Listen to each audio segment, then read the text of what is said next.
करेंगे हम किश्तवाड़ से, क्योंकि आज किश्तवाड़ से एक बेहद ही दुखद खबर सामने आई। किश्तवाड़ में खराब मौसम ने आज 2 परिवारों की खुशियां छीन ली।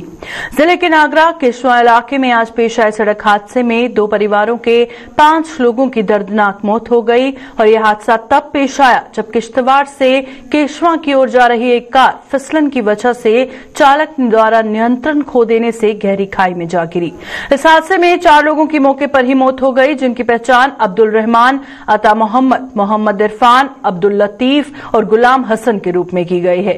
वहीं जुबैर अहमद नाम के घायल को इलाज के लिए जिला अस्पताल ले जाया गया, जहां जख्मों के इलाज न सहते हुए उसने भी दम तोड़ दिया। डिस्ट्रिक्ट किश्तवाड़ के ठाकरा केशवान इलाके में आज देर शाम हुए एक सड़क हादसे में करीब 6 लोगों के मारे जाने की खबर है। बताया जा रहा है कि केशवान टॉप पर जब एक इको वैन जो कि किश्तवाड़ से जा रही थी वहां पर पहुंची है तो दर्दनाक एक हादसे का शिकार हो जाती है और करीब 600 मीटर गहरी खाई में लुढ़कती हुई नीचे चलेगी। बताया जा रहा है कि 6 के करीब इसमें लोग सवार थे, जिनमें से 5 लोगों की ऑन स्पॉट डेथ हो गई, जबकि एक इंजर्ड जो क्रिटिकल इंजर्ड था उसको जब डिस्ट्रिक्ट हॉस्पिटल आया तो ऑन वे उसकी मौत हो चुकी है। तो कुल मिला के अभी तक यही खबर है कि 6 लोगों की डेथ हुई है और जो वहां पर रेस्क्यू ऑपरेशन अभी जारी है। इस सब को लेके हमारे साथ एसएचओ किश्तवाड़ आबिद बुखारी है, इनसे जानेंगे कि क्या कुछ अपडेट अभी इनके पास है और क्या कुछ इंफॉर्मेशन निकल के आई है। एसएचओ साहब, क्या जो हादसा हुआ है अभी तक आपको क्या इंफॉर्मेशन है? कि इसमें किश्तवाड़ से ये एक इको वैन जो केशवान के लिए गई थी और रास्ते में हादसे का शिकार हो गई। अभी तक हमारे जो 5 लोगों की वहां से ऑन स्पॉट डेथ हो गई है, वो डेड बॉडीज रिकवर ऑपरेशन चल रहा है। एसएसपी साहब और डीसीपी हेडक्वार्टर साहब, खुद डीसी साहब भी मौके पर पहुंचे। तो जो एक इधर लाया था हॉस्पिटल में वो भी ब्रॉड डेड डिक्लेयर हो गए। तो अभी तक सो फार एक सैड न्यूज़ है कि सारे ही लोग डेथ हो गई है। जैसे खबर आ रही है कि वहां पर मौसम खराब है, बर्फ भी पड़ रही है, तो क्या कारण हो सकते हैं कि हादसा हुआ है? कुछ बात सामने आई है? तो ये तो इन्वेस्टिगेशन में पता लगेगा, बट बारिश काफी हो रही थी और बर्फबारी भी हो रही थी, तो ऑब्वियसली कोई हुआ है जिसकी वजह से एक्सीडेंट हो गया। Thank you. तो ये थे एसएचओ किश्तवाड़ जो ये बता रहे थे कि कुछ भी कारण हो सकते हैं हादसे के, लेकिन जो हमारे पास प्रिलिमिनरी इंफॉर्मेशन आई है वहां पर कि वहां पर मौसम खराब था, बर्फबारी हो रही थी, तो कहीं ना कहीं उस वजह से हादसा पेश आ सकता है। लेकिन पुलिस इन्वेस्टिगेशन में जुड़ गई है, देखना होगा कि आगे क्या निकल कर आता है। लेकिन फिलहाल अभी तक यही खबर सामने आई है कि 6 कीमती जानें किश्तवाड़ में इस हादसे में गंवानी पड़ी। भदरवा में चिराला मार्ग पर आज पेश आए सड़क हादसे में 2 लोग घायल हो गए। यह हादसा तब पेश आया जब सेवत से पुनेजा की ओर जा रही एक कार चालक द्वारा नियंत्रण खो देने से करीब 150 फीट गहरी खाई में जा गिरी।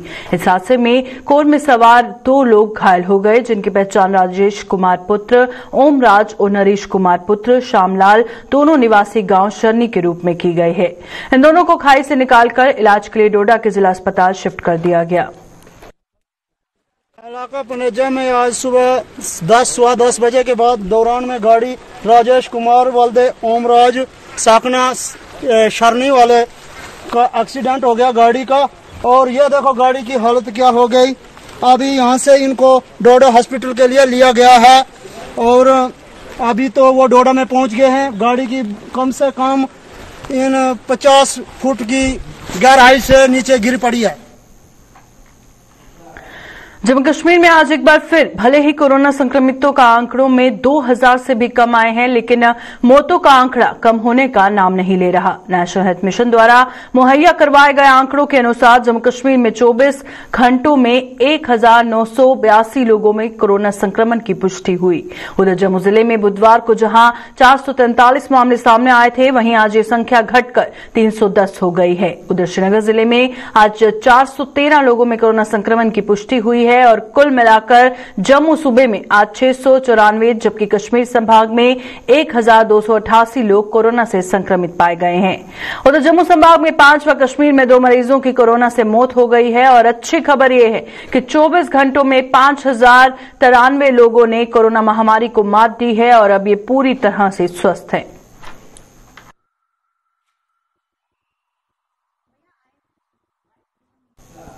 जम्मू कश्मीर में सरकारी परियोजनाओं को अमलीजामा पहनाने के लिए कितनी संजीदगी दिखाई जाती है, इसके कई सबूत अक्सर देखने को मिलते रहते हैं।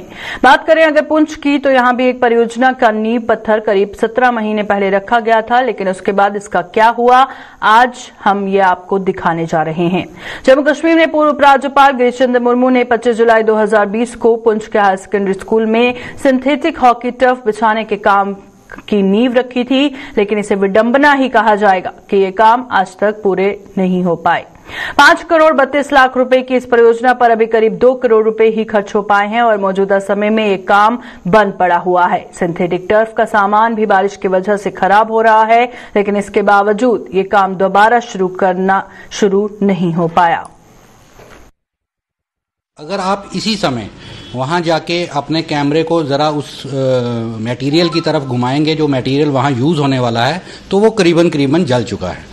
तो वो इतनी खस्ता हालत में है कि अगर वो लगेगा भी तो वो फ्रूटफुल रिजल्ट नहीं दे पाएगा इन खिलाड़ियों के लिए जो यहाँ सीखने वाले थे और एस्ट्रोटर्फ पे खेल के यहाँ प्रैक्टिस करके आगे नेशनल या इंटरनेशनल लेवल पे जाने वाले थे।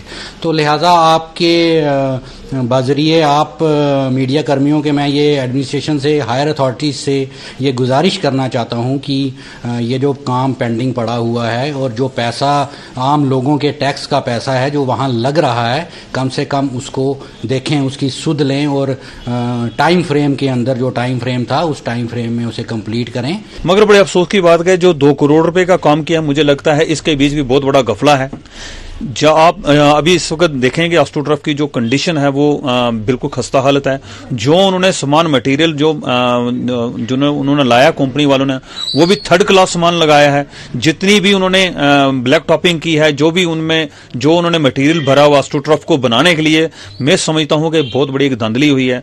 मैं आपके मीडिया के माध्यम से डिस्ट्रिक्ट एडमिनिस्ट्रेशन पुंछ से भी अपील करूंगा। हमारे जो डिप्टी कमिश्नर पुंछ आए हैं, ये बड़े होनेस्ट डीसी हैं। मैं चाहूंगा कि इनकी क्यादत में एक अच्छी सी टीम बने और जो ठेकेदार जो काम कर रहा है, जिसने जितना काम करवाया, इसकी पूरी सीबीआई जांच होनी चाहिए। क्योंकि हमारे इस एस्ट्रोटर्फ लगाने के पीछे हमारी बहुत बड़ी मेहनत रही है। हमारे पुंछ की जो हॉकी है, ये नेशनल प्लेयर, हमारे इंटरनेशनल प्लेयर तक यहाँ इस फील्ड से गए। हमारे पास फील्ड इतनी कोई हाईलाइट फील्ड नहीं है इतनी अच्छी। आज 3 दिन की बारिश में ही जो जितना मटेरियल था वो खत्म हो चुका है। मैं चाहूंगा कि इसकी एक जबरदस्त तरीके से इसकी इंक्वायरी होनी चाहिए। मुझे लगता है कि वो पैसा भी खुर्द बुर हो गया, जो सामान आया था वो भी खुर्द बुर है। पुंछ के लिए एक बड़ी अच्छी चीज़ आई थी कि यहाँ स्पोर्ट्स सबसे ज़्यादा अगर कहीं स्पोर्ट्स के अंदर जरूरत है तो यहाँ पुंछ के अंदर है, क्योंकि यहाँ से बहुत सारे हमारे बच्चे नेशनल इंटरनेशनल हर जगह खेल के आते हैं और इसलिए यहाँ एस्ट्रोटर्फ की बहुत बड़ी जरूरत थी। हॉकी में पुंछ के अंदर मुकाम नंबर 1 रहा है, लेकिन जो हालत हम देख रहे हैं कि जो काम आता है वो आधा अधूरा रह जाता है पुंछ में। ये बात समझ में नहीं आती कि पुंछ में ऐसा क्या है जो भी काम होता है वो अधूरा रह जाता है। इसके लिए सरकार को खास तौर पर ध्यान रखना चाहिए। एस्ट्रोटर्फ जो लग रहा है उसको जल्द से जल्द कंप्लीट किया जाए ताकि हमारे जो खिलाड़ी हैं वो अपने पुंछ का नाम और अपने मुल्क का नाम रोशन कर सके। मैं आपके माध्यम से यहाँ के डिप्टी कमिश्नर से भी और गवर्नर साहब से भी ये कहूंगा कि फौरी तौर पर इस तरफ ध्यान देकर इसको फौरी तौर पर कंप्लीट कराया जाना चाहिए ताकि हमारे बच्चे आगे बढ़ सकें। ड्रग्स के खिलाफ छेड़े गए अभियान में कठुआ पुलिस को बड़ी सफलता हाथ लगी है। कठुआ पुलिस ने 2 अलग-अलग मामलों में कार्रवाई करते हुए 2000 नशीले कैप्सूल बरामद किए हैं और इन दोनों मामलों में नशे के 4 तस्करों को गिरफ्तार कर उनके खिलाफ एनडीपीएस एक्ट के तहत मामला दर्ज कर लिया है।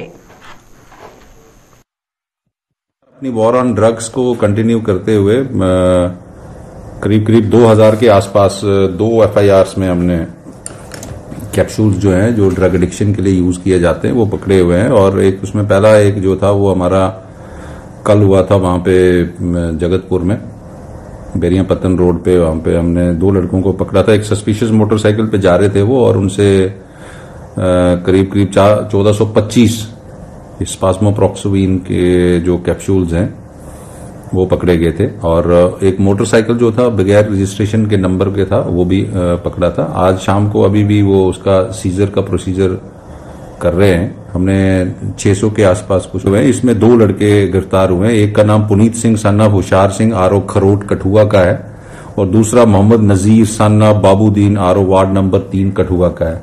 ये 2 लड़के मोटरसाइकिल पे थे जिसका कोई नंबर प्लेट भी नहीं थी।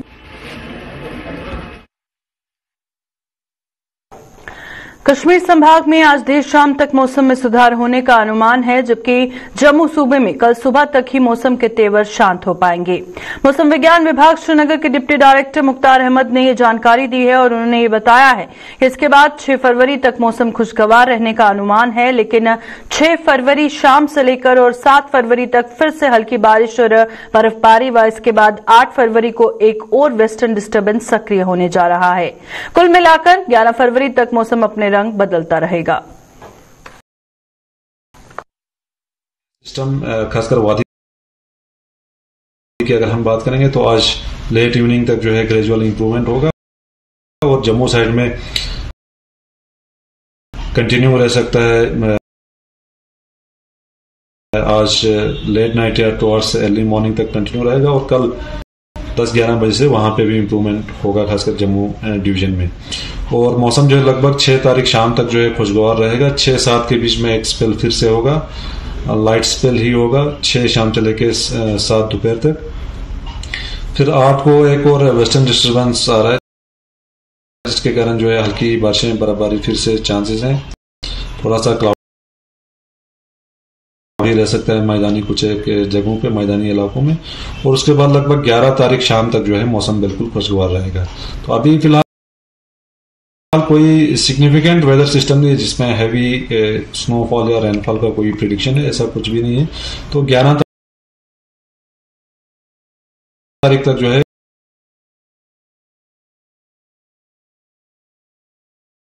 बीच बीच में छोटे छोटे WDs आते रहेंगे, तो मौसम उसी बीच खराब रहेगा। बाकी ओवरऑल जो है कोई हैवी वेदर सिस्टम नहीं है। वहीं मैदानी इलाकों में बारिश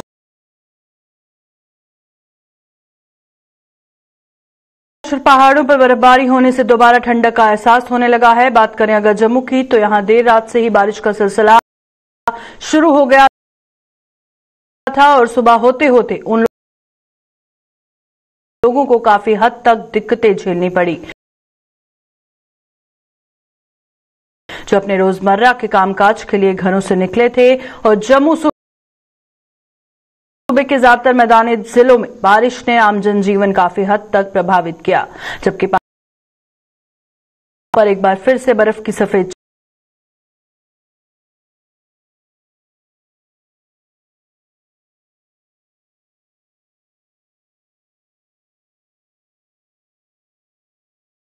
पड़ रहे हैं। काफ़ी जो बुजुर्ग हैं उनको भी अपना ख्याल रखना चाहिए, उनको अपने आप को कवर करके रखना चाहिए। और बाकी जो हैं स्कूल तो अभी तो खैर लगे ही नहीं हैं कुछ भी। छोटे बच्चों को खास करके जो अभी छोटे हैं उनको भी थोड़ा सा अपने उनके पेरेंट्स चाहिए कि बच्चों का थोड़ा सा ख्याल रखें इस बारे में। पहले तो 5-7 दिन खूब बारिश पड़ी है, फिर उसके बाद मौसम बहुत अच्छा हो गया। अब ये कल से फिर बारिश हो रही है तो ठंड भी काफी बढ़ गई है। तो लोगों को चाहिए कि कम से कम घर से बाहर निकलें और गीले ना हों। बाकी अपनी सेहत का खुद ही ध्यान रखना चाहिए। और इससे वायरस का भी, जो वायरस फैला हुआ है, इसका भी बड़ा खतरा है, तो कम से कम बाहर निकलें। के लोग हैं काम करने के लिए बाहर निकल जाते हैं, बर्फ पड़ने की वजह से उनका बहुत सारा रोजगार बढ़ जाता है। जैसे कि कोई स्लाइडिंग, स्नो साइकिलिंग करा रहा है, उसकी वजह से हमारा तकरीबन इधर का रोजगार एकदम से बढ़ जाता है। और बर्फ के बहुत सारे फायदे, हमारे जिम्मेदारों के लिए भी बर्फ बहुत जरूरी है। जय माता दी, जय श्री राम, जय हिंद, जय भारत। जम्मू संभाग के चिनाब रीजन के अधीन आने वाले जिलों में भी आज बारिश व ऊपरी इलाकों में बर्फबारी ने लोगों को ठिठुरने पर मजबूर कर दिया। बात करें अगर डोडा की, तो वहां के दूरदराज के इलाके अभी भी बुनियादी सुविधाओं से महरूम हैं, जिसमें आम लोगों ने एतराज जताया है। उन्होंने जिला इंतजामिया से जनप्रतिनिधियों के साथ राबता बनाए रखने की जरूरत पर बल दिया, ताकि बारिश और बर्फबारी के अनुमान से पहले ही ऐसे इलाकों में तमाम सुविधाएं मुहैया करवाई जा सकें।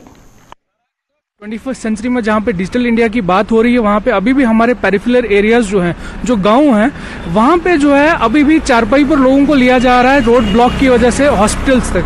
और मैं डिस्ट्रिक्ट एडमिनिस्ट्रेशन से अपील करूंगा कि जो हमारे सरपंचेस हैं, पंचेस हैं, DDC मेंबर्स हैं, उनके साथ भी राब्ता बनाए रखें, क्योंकि इनको एम्पावर ही इसीलिए किया गया हुआ है कि ये लोगों के मसले जो है वो जल्द से जल्द जो है वो हल करें, मतलब जब भी जहाँ पे भी प्रॉब्लम हो वो उन तक पहुँचे। लेकिन आज भी जो है वो गांव में हर तरह की जो है वो बेसिक फैसिलिटीज़ लैक कर रही हैं, चाहे वो पंचायती राज इनने सिस्टम को भले ही जो है वो इलेक्शंस यहाँ पे कराए और उसको एम्पावर किया, लेकिन अभी भी जो है वो डिस्ट्रिक्ट एडमिनिस्ट्रेशन जो है वो वैसा कुछ वो ब्रिज नहीं बना पा रहे हैं हमारे सरपंचेस और डीडीसीज के साथ। कदम उठाने चाहिए। देखिए, एज पर जो नॉर्म्स हैं, जो मीटिंग्स रखी हुई हैं पीआरआईज की, हर महीने हर हफ्ते जो है वो चाहे इजलास हो उनमें जो है अपनी प्रेजेंस शो करें वो, और विजिट्स करें वहाँ पे, और डीडीसीज को कॉन्फिडेंस मिले, सरपंचेस को कॉन्फिडेंस मिले। देखिए, सारी बात कॉन्फिडेंस की है। अगर आप सरपंचेस के साथ टच में नहीं होंगे तो ये चीज़ जो है दिल्ली से जितना मर्जी वो बोलें कि हम जी डिजिटल इंडिया बनाएंगे। प्राइमरी हेल्थ सेंटर बंद रहते हैं। जी बिल्कुल बिल्कुल बिल्कुल। देखिए, हेल्थ इश्यूज जो है वो इस एरिया के बहुत मार खा रहे हैं, चाहे वो प्राइमरी हेल्थ सेंटर्स हो, चाहे वो डिस्ट्रिक्ट हॉस्पिटल ही क्यों ना हो। जब इमरजेंसीज की बात आती है तो वो ठप के ठप पड़े रहते हैं। अभी भी हमारे जो है गांव में जो प्राइमरी हेल्थ सेंटर्स है वो बिल्कुल मतलब डिफंक्ट है, वो वहाँ पे कोई है नहीं। देश की रक्षा करते हुए 2014 को अपने प्राणों का बलिदान देने वाले बीएसएफ की 125वीं बटालियन के जवान शहीद सुरेंद्र कुमार के परिवार को आज ऑपरेशनल कैजुअलिटी प्रमाण पत्र सौंपा गया और बीएसएफ की 46वीं बटालियन के कमांडेंट छोटूराम चौहान ने वहां अधिकारियों ने आज शहीद सुरेंद्र कुमार के परगवास स्थित आवास पर पहुंचकर उनके परिजनों को ये प्रमाण पत्र सौंपा। पीडीसी चेयरपर्सन निशा कुमारी सहित अन्य जनप्रतिनिधि भी इस मौके पर मौजूद रहे। ਅੱਜ 46 ਬਟਾਲੀਅਨ ਦੇ ਇੱਕ ਡਿਪਟੀ ਕਮਾਂਡੈਂਟ ਔਰ ਉਹਦਾ ਸਟਾਫ ਉਹਨੇ ਆਣੀਆਂ ਸਾਡਾ ਘਰ ਉਹਦਾ ਇੱਕ ਸ਼ਹੀਦੀ ਸਰਟੀਫਿਕੇਟ ਉਹ ਦਿੱਤਾ ਹੈ। तो अस बड़े बड़े आभारी हाँ 46 बटालीयन दे और ये कन्नै कन्नै गै असी कुछ अपन समस्या जेडे अपने डिप्टी कमांडेंट साहब आए थे उनके अगर रखियां तो मेन समस्या वो ही कि तकरीबन 7 साल हुई है साढ़े बच्चे की पूरा होए दे, पर हाली जोड़ी इस फैमिली की कुछ तरफा भी कोई भी बेनीफिट नहीं मिलया। उगा मिलया कि जेड़ा उहदे बेचारे का कोई तनख्वाह का हा जां फिर एक अक्षय कुमार का एक फंड हा वो मिलया, उहदा लैदा बाकी कख नहीं।